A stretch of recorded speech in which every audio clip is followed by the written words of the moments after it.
มันสร้างการดีเฮ็ดมากะขายเฮ็ดตามชอบมีที่มีวันหนึ่ง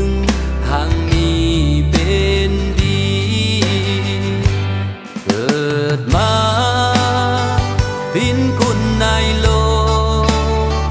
เขาต้องอดตกเบายานโค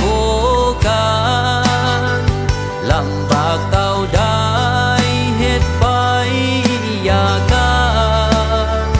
จักมีวันหนึ่งเหมือนดังใจ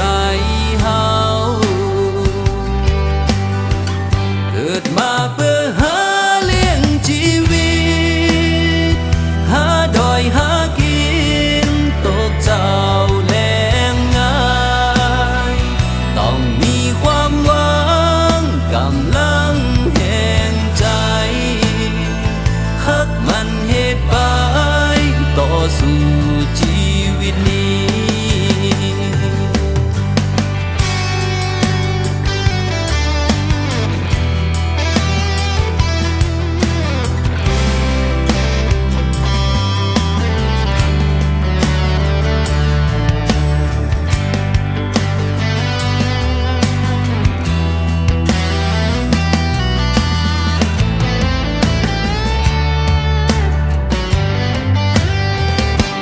เกิดมาพินกุลในโลกเขาต้องอดตกเบายานโคการลำบากเต้าได้เฮ็ดไปอย่าการจักมีวันหนึ่ง